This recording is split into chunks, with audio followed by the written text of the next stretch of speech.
The power of artificial intelligence, in order to understand what AI is and can do, is probably a good start to see what it isn't, since there's so much hype about this topic that is actually a very old part of computer science. So if we think about what AI is not or cannot do, at least not right now. First of all, machines do not understand anything. Machines do not understand anything means that they also cannot reason or deduce by themselves. They need an understanding structure given by people.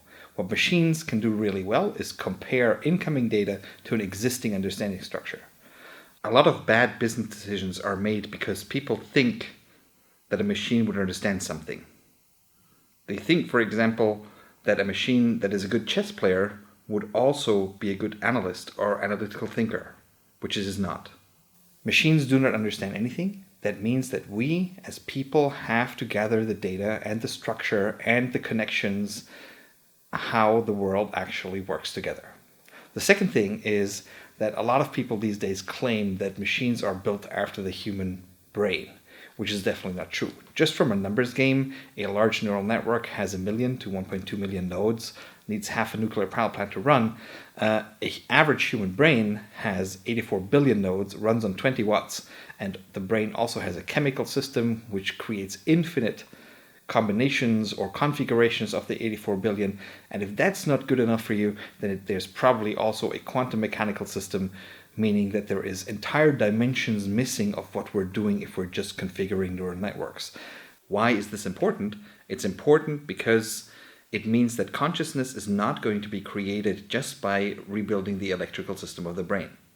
The bad thing about this misunderstanding is that we have a lot of discussions about ethical behavior of AI, or what would happen if the machines become super intelligent, more intelligent than people. That is something that might happen in the distant future, but is definitely not out there right now. And the last thing is more about how AI positions itself. It seems that today artificial intelligence is equivalent to machine learning, and the science of AI has done this mistake before, that people who have one algorithm claim to have the solution for everything. That typically led to the problem that this one algorithm cannot solve anything, not everything, and that then the whole system crashes and people believe that AI is just a hoax and so on. This is how we had AI winters and summers in the past. And we should not make that mistake. There are multiple algorithms, and we're going to look at this today. Generally, in the market of artificial intelligence, there's 3 types we have to distinguish. Number 1, we have narrow AIs, meaning AIs that are trained for a particular task, something that does exactly one thing. I often call this as the programmer's answer to McKinsey. What that means is you train an artificial intelligence to behave in a certain way in a certain specialized environment. For example, you train an artificial intelligence to grow tomatoes in a greenhouse. And the artificial intelligence will regulate the water supply, the light, and the fertilizer to increase the yield of tomatoes optimally. That's great, but if you happen to live in England and the tomatoes don't taste that good and you try to replace them with beans, the AI is going to kill all the beans because they just don't turn red. That means you have a narrow AI that is excellent at optimizing this one task, but cannot do any others even if they're very similar. But it's highly optimizing. The other end of the spectrum is what is the science fiction AI. Those are the AIs that we continuously hear about, and I don't like dystopia, so let's make the utopia equivalent of the big AI, science fiction AI, a robot that will go out there and say, I love you, and actually knows what that means and actually means it. Those AIs are simply not available at the moment, and no one knows how to build them. The 40 roughly teams in the world that are working on general AIs have no clue how to build them, and I can be reasonably sure that we won't stumble across that by accident. We don't even know how consciousness works, and before that, we'll probably not find out how to build an AI that behaves like this. If we look at the 3 major techniques of AI, they get combined, and they get combined into what we call general artificial intelligence. And general not in the sense of strong, human-like or anything, but general with general applicability. And in order to understand the general applicability and the power behind that, we have to look at the major concepts that are inside AI. First, if we just use machine learning, we get to narrow AIs, as just described. The natural limitation of this is data. Anybody who builds machine learning systems will tell you that they're working on creating data sets, curating data sets, and then building a model and training the machine on top of those data sets. The challenge is you're using these data sets to explain the world to a machine or give the machine a data set to explore the world. That means if you don't have a data set that describes the now, the world as it is currently, and that you want the machine to make decisions in, then you probably will not get accurate decisions. Let's say you have to take a data set of the last 10 years to describe the soft drink market because you want your AI to make marketing decisions here. That AI is going to make very stupid decisions because it does not know anything about the anti-sugar campaign that is currently running. Meaning, machine learning is fantastic. It can also learn almost anything, but if it has the wrong foundation, not enough data to describe the now, it has a clear limitation where it can be applied. And this limit applies to anything that is out there. Even if you want to train an AI to something that it's really suitable for, like finding cancer on X-rays, the human body also changes. So you probably cannot use a large-scale data set, like a 50-year data set, to actually do this. The second big topic in AI is natural language processing, where we see a lot of chatbots going on there. And the limitation inside these technologies is the simple context. Human language has context. It's not fully descriptive. It's always depending on what is the environment, what is the context, what have you learned before, and so on, of what you're saying.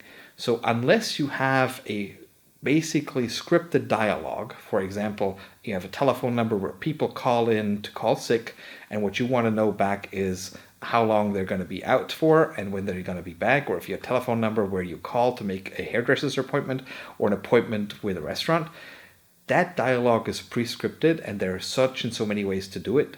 That will work just fine in a chatbot. But if you want to see it stumble, try to include something in the I'm calling in sick dialogue that will say, so how does your family deal with it? That opens up so many different contexts. It's simply not doable by a machine currently. Last but not least, we have the old-style artificial intelligence, the expert system, the systems that will answer specific questions in a specific area. They typically kick off the old-style knowledge management problems, meaning that the benefit you get from an expert system grows linearly with every piece of knowledge that you're adding. And unfortunately, the effort you have to put in to maintain that knowledge base, because it's all has to be fully logical, there can be no contradictions and no overlap, grows exponentially. So the area in which it's economical to run an expert system is actually fairly low. So let's look deeper into the system and then maybe see how we can combine those to form a more general approach. If we have data coming in from several data streams like audio, video, maybe if you are not a person but a self-driving car, LiDAR and radar, then you take this data and you put it in a processor, and the job of the processor is to recognize a pattern in this data and associate a positive action. Sounds too abstract for you? Well, let's put it like this. The pattern is a tiger, and the action you want to associate with that is to go run away. This is what we call the flight instinct, or the fight or flight instinct. That was formed in animals, and it was quite simple because everything that did not have that behavior pattern was eaten by the tiger. We have many of those different trainings, and typically they're all about survival of a species, of a single animal, and the learning is propagated by not being eaten, not dying, not having any adverse effect on your ability to, well, propagate. And what you have in these systems is simple if this then that rules that get so compressed that at the end of it you really can't explain the if this and that anymore. For example, you cannot explain how to make your heart beat, but you can explain how to add numbers because that's rather new knowledge and the heartbeat is rather old knowledge.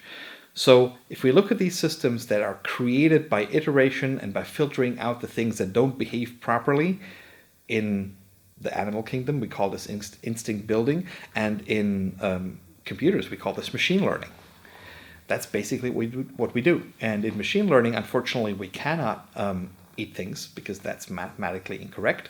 So we found a very complicated mechanism we call backpropagation to simulate the eating part. High-level animals have created something called concepts. And concepts means that if you have associated the action eat with the pattern herring, and there are many patterns similar to herring, you say, let's associate eat with all of them. So you've now just created the sentence, you can eat fish. Now you only have to learn the exceptions. You can say, we should not eat the Japanese roundfish because that again kills you. Since they're way more edible fish than poisonous fish, you've just outpaced evolution by building that concept fish. The best neural networks today can do some of that conceptualization. Humans actually went much further in doing that. Humans invented language. We are actually able to name everything, all the patterns, all the actions, and just talk to each other. So we don't have to go through this evolutionary cycle of learning by propagation. We can just tell each other. Not everybody needs to have the experience of being hunted by a tiger to actually see if he would run away or be eaten. We can just tell each other to run away. Everyone with children knows that the iteration might not go down to 0, but instead of 70,000 or 100,000, it goes down to 1 or 2, which is also pretty good. With that language, with this ability of language, we've basically outpaced evolution. Language is close to the end of what happens inside evolution, and this is why it is so hard for machines to reproduce. The last step in that is because we now have symbols, we now can name things, we're now able to make an argument. If there is optionality, if there's more than one correct answer, we can pick between, in order to achieve a higher goal, not just simply a goal of survival, but some other goal that we've set ourselves, like investing money to have more money, we can actually set these higher goals, and then we can argue which of the things that we do is the better or the worse to do in a specific situation. That is called reasoning. It can only be done on words in people and on symbols in machines. If people do it loudly, we call this fighting. If we do it quietly, we call it debating. And if you do it internally, you probably call it reasoning. If you look at the algorithms behind this, you'll see that we've now looked at the 4 big pieces of artificial intelligence, where we have the philosophy of the connectionists who think that everything is a network, and that is basically where machine learning is today. Or we look at the philosophy of the symbolists, which is the people that believe in logic and expert systems. This is where you have the reasoning system. And then there's 2 different ways of using statistics, and they're both in the area that is hardest, which is the language part, which is the Bayesian network guys and the analog guys, both with different approaches towards the same thing in statistics. We also have evolutionary algorithms. They certainly can create all of those things, but they are very slow to propagate. Now, the interesting part, if you want a general problem solution or a general solution to something and not just an instinct to react to a certain pattern, or just something that can have a logical argument, but a machine that can have a memory, a machine that can understand concepts, a machine that will make choices depending on these contexts, and so on, you need to build a machine that uses all of those kind of algorithms. And this is exactly what we have done at Arago. We're no longer specialized in one type of algorithm. We've put them together to form a general solution. We're using one engine with one data pool to do all of it. And what does that mean? We use reasoning to actually find a step-by-step problem solution, knowing that knowledge that we've captured from people, potentially, because capturing knowledge from people is way more energy efficient than just watching and trial and error, there might be contradictions, and there might be overlap, and there might be incorrect data and all this. That's what we use machine learning for, to deal with ambiguity in what you're saying, with contradictions, with logical overlap, and with unexpected events. We also use chatbot technology with a predefined dialogue to extract knowledge out of people.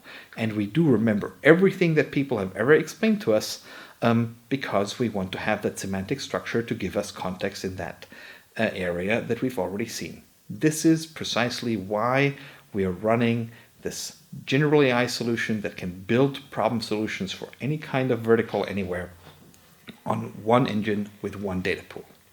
Now, the difference between what we do and what you find in a normal specialized AI company is very simple. a specialized AI company, for every single problem that they see, they start from zero. They collect the data set, they groom the model, they train the model, and then they can solve the problem that they've set out to do, which is fantastic. And everybody should be using these kinds of AI because they simply do the efficiency models that we have used in our economy for a long time. The difference for general AIs like Hero, like the one we have built, is we can actually build on what we have learned before. So the learning cycle for the next problem is going to be shorter than the learning cycle for the previous problem. And the next is going to be shorter. And the next is going to be shorter because all that data was already in there and because all the knowledge was already in there. So if you really want to go and automate a lot of things, it's probably the only way to do it with this exponential model that constantly reduces the training time, because if the world was standing still, you could eventually achieve a machine that knows everything by solving one problem at a time and training one set of algorithms at a time.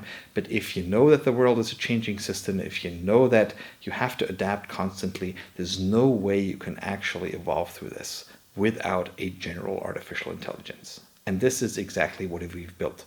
What does that mean? We've applied it in various areas. We've started out with IT operations. Why? Because we wanted to build an AI that was available to all the businesses out there. We were focusing it for businesses, on businesses from the start. And in order to have that benefit of a general AI that it can learn from something that's already seen and build on that, we had to find a data set that everybody was using. And everybody in business, except for maybe the Irish pub and the Swiss watchmaker, is using IT. So we started in operating IT automatically. And of course, we achieved fantastic sets. We achieved fantastic sets of automation there, 80% automation or even higher automation rates that we see in these kind of systems. But the actually interesting part of this is that we're able to react way more flexibly to change, meaning we put agility back into IT. A change in your primary software no longer means that 6 months from when you started the change, there's still going to be some instability in what you do operationally. That means a change of your fundamental components might now just take a week or so. After we had this data set that is basically applicable throughout the industries, because we've touched it through IT providers, we went to other industries like transportation, maintaining aircraft, taking the aircraft maintenance time down by 50%, or feeding animals, meaning that every animal gets the optimal food to actually get it to where you want it to be by the time it gets invited for dinner. And that in turn means that you can triple the amount of animals you can actually produce at the quality that you want them by the time you want them. Or creating something rather boring like insurances only at 150 times the speed that people can do it opens up entire new areas of where you can build insurances, like for art, which normally is an individual insurance product, and this way a machine can generate it and be there. You see, all these areas are applicable in AI, and all these areas are, for us, in exactly the same data pool. We handle them with exactly the same engine. There was no additional model building required, no training data required. Actually, what was required was to extract the environmental data from the data that our clients had, and to extract the knowledge of the people who would solve the problems. We have built a platform that is a general artificial intelligence to automate any kind of process inside business. And we have set out to automate any process in any industry in order to bring massive efficiency effects. So we have more time to build new business models and have more creativity inside these various business models, and not leave creativity and new stuff to the few platform companies that are out there. In order to actually deploy this, we have put together a product and a partner network. If we measure the success of this, we have to look at reach and scale, meaning how many companies can we actually reach today? How many can use our product and how many are using our product? Because those are the ones that will eventually have the efficiencies that we proclaim. And the second one is scale, meaning how fast can we deploy it? How fast can we grow to a useful automation rate? And how fast can we take it from one domain inside the business to another, from one process to the next, from one area of the business to the next, or the next and the next? Those are the things to measure by, because only if there is a large coverage of market will we have an AI that starts understanding the world because people have actually explained it to it, and we have an AI that helps us automate anything in business. It's our goal to make human experience executable, and we only get that if we reach a lot of people with a lot of processes.